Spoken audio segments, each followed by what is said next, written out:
السلام علیکم ناظرین، جہانزیب عباسی ایک نئے یوٹیوب پروگرام کے ساتھ حاضر ہے۔ سپریم کورٹ آف پاکستان نے نیب قانون میں ترامیم کے خلاف کیس کا فیصلہ آخرکار محفوظ کر لیا ہے۔ جی ہاں، 53 سماعتوں کے بعد یہ فیصلہ محفوظ کیا گیا۔ یہ وہی ترامیم ہیں جو پی ڈی ایم کی 16 ماہ کی حکومت کے دوران کی گئیں، اور ان ترامیم کو چیلنج کس نے کیا؟ جناب، ان ترامیم کو چیلنج پاکستان تحریک انصاف کے سربراہ عمران خان نے پارلیمنٹ سے باہر نکلے، اور پھر انہوں نے اس لاء کو، جو شاید اگر عمران خان پارلیمنٹ میں ہوتے تو یہ ترامیم بھی نہ ہوتی، لیکن بہرحال پارلیمنٹ سے رن آؤٹ ہوئے، رن اوے ہوئے، اور پھر اس کے بعد جناب علی وہ یہاں پہ سپریم کورٹ میں آ گئے۔ تو اسی کے اوپر بات کریں گے کہ آج کی کورٹ پروسیڈنگ کے میں کیا ہوا، اور بالخصوص کچھ اہم آبزرویشنز دی گئیں جسٹس منصور علی شاہ صاحب کی جانب سے۔ اور دلچسپ بات یہ ہے کہ ان آبزرویشنز کا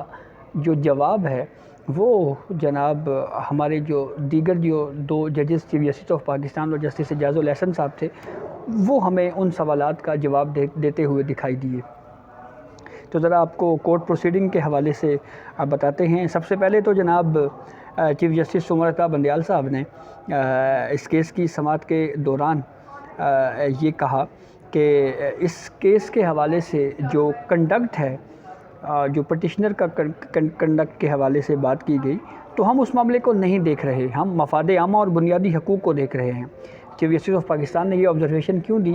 جی ہاں، جسٹس منصور علی شاہ نے گزشتہ کچھ ہیئرنگز میں یہ سوال اٹھایا تھا کہ وہ پارلیمنٹیرین یا وہ پولیٹیکل پارٹی کے سربراہ عمران خان جو پارلیمنٹ سے باہر بھاگ گئے اور پھر سپریم کورٹ میں آ گئے، تو ان کا بنیادی حقوق کون سا متاثر ہوا ہے؟ تو اسی کا جواب شاید chief justice of Pakistan Umar Ata Bandial صاحب نے دیا، اور انہوں نے یہ کہا کہ ہم کنڈکٹ کو نہیں دیکھ رہے، ہم تو صرف مفاد عامہ اور بنیادی حقوق کو دیکھ رہے ہیں۔ ایڈیشنل اٹارنی جنرل عامر رحمان پیش ہوئے، اور انہوں نے جناب یہ کہا کہ اٹارنی جنرل بیرون ملک ہیں اور آج ہی تحریری جواب جمع کروا دیا جائے گا۔ پھر اس کے بعد اس حوالے سے کچھ کوشچنز مزید کیے جسٹس اعجاز الاحسن صاحب کی طرف سے، اور پھر جسٹس منصور علی شاہ صاحب کی جانب سے بھی کچھ سوالات کیے گئے، تو وہ ذرا آپ کے سامنے رکھتے ہیں۔ تو کیس کی سماعت کے دوران chief justice of Pakistan Umar Ata Bandial نے یہ کہا کہ ہم اس معاملے کے اوپر پارلیمنٹ کو یہ معاملہ اگر بھیج دیں تو مین وائل کیا ہوگا؟ یہ کوشچن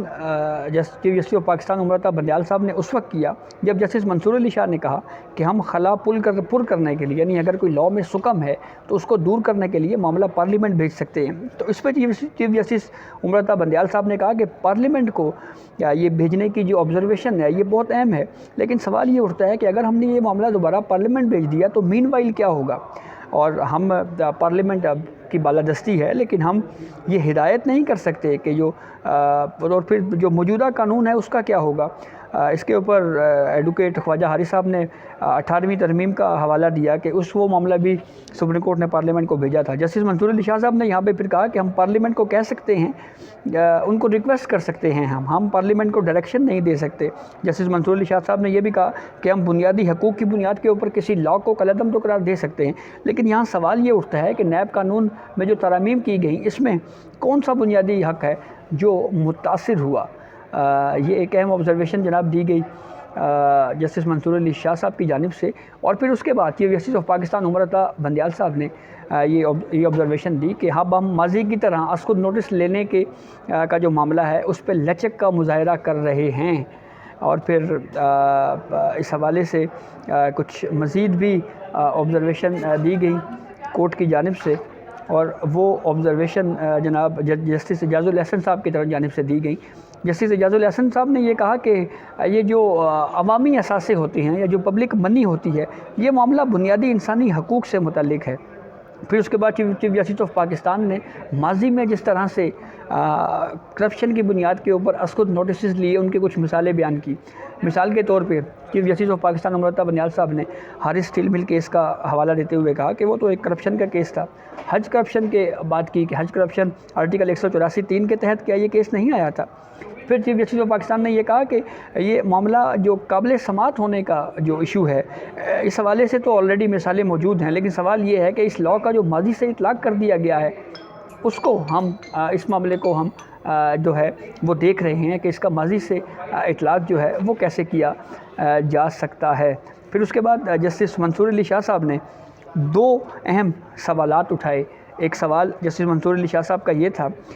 کہ سارا کیس ہی یہی ہے، جو سپریم کورٹ میں یہ درخواست آئی ہے کہ کوئی بھی احتساب سے ماورا نہیں ہے، تو سیکشن 5M کا حوالہ دیتے ہوئے جسٹس منصور علی شاہ نے یہ کہا کہ جو سرونگ آرمی آفیسر ہے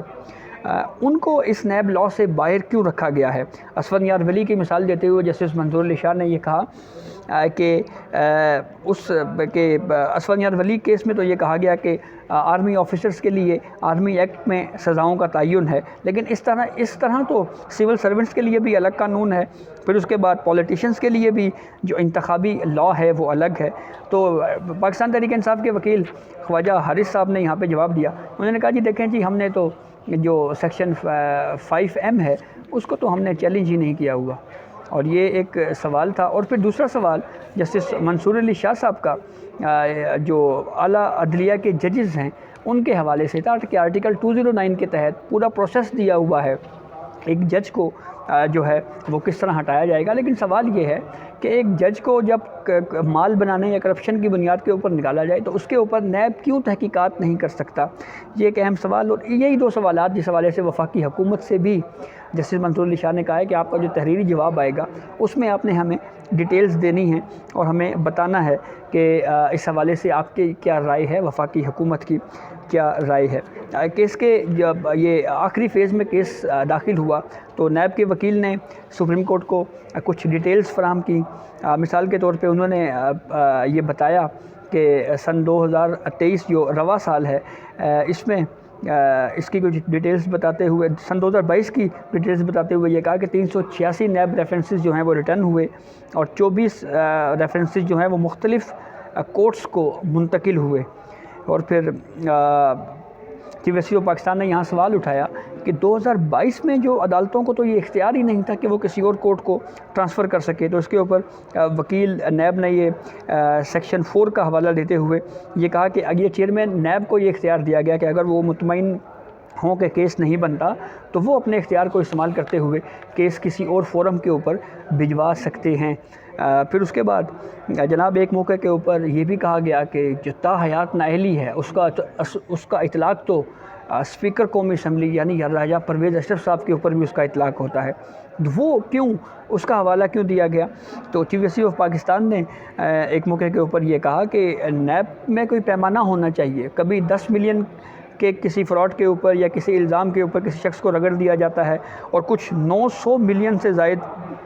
ریفرنسز ہیں وہ واپس کر دیے گئے۔ پھر چیف جسٹس آف پاکستان نے یہ کہا کہ کیا 62(1)(f) والا بھی کوئی کیس بنتا ہے؟ پھر انہوں نے کہا کہ ہم فہرست دیکھ رہے ہیں، اس میں راجہ پرویز اشرف صاحب کا نام ہے اور یہ بھی جناب 62(1)(f) کے تحت آتا ہے۔ تو یہ ایک آبزرویشن دی chief justice of Pakistan Umar Ata Bandial صاحب نے، فیصلہ محفوظ کر لیا گیا ہے اور یہ کہا گیا ہے کہ مختصر فیصلہ جو ہے وہ جلد سنایا جائے گا۔ لیکن جو پاکستان پیپلز پارٹی کے سے تعلق ہے راجہ پرویز اشرف صاحب کا، جس حوالے سے یہ آبزرویشن دی گئی کہ ان کے حوالے سے آرٹیکل 62(1)(f) کا اطلاق ہوتا ہے، تو اسی طرح کی کچھ ڈسکشن یا ٹرولنگ پاکستان پیپلز پارٹی کے حوالے سے سوشل میڈیا کے اوپر بھی ہو رہی ہے۔ سوشل میڈیا پہ اگر ہم دیکھیں تو وہاں پہ بھی باقاعدہ کچھ خبریں آ رہی ہیں کچھ اس طرح کی کہ فلاں کے، حالانکہ وہ فیک نیوز ہیں کہ فلاں کے گھر سے اتنے پیسے برآمد ہو گئے، فلاں کے گھر سے اتنے پیسے برآمد ہو گئے۔ تو بہرحال آج chief justice of Pakistan Umar Ata Bandial صاحب نے بھی یہ کہہ دیا ہے کہ جناب میں نے وہ جو فہرست دیکھی ہے، جو ڈیٹیلز میرے سامنے ہیں، اس میں راجہ پرویز اشرف صاحب کا بھی ہم نے دیکھا ہے کہ ان کا نام بھی 62(1)(f) کے میں فال کرتا ہے۔ تو ڈیٹیل ججمنٹ کیا آتی ہے اس کے اوپر بہرحال مختصر حکم نامہ جاری کیا جائے گا، جس سے مزید چیزیں واضح ہوں گی۔ لیکن ایک چیز بالکل کلیئر ہے، 2-1 کی ڈویژن ہے۔ جسٹس منصور علی شاہ شروع دن سے یہ کہہ رہے ہیں کہ یہ معاملہ ہمیں واپس پارلیمنٹ کو بھیجنا چاہیے۔ تو یہ اب تک کی اپڈیٹ تھی جس سے ہم نے آپ کو آگاہ کیا، بہت شکریہ۔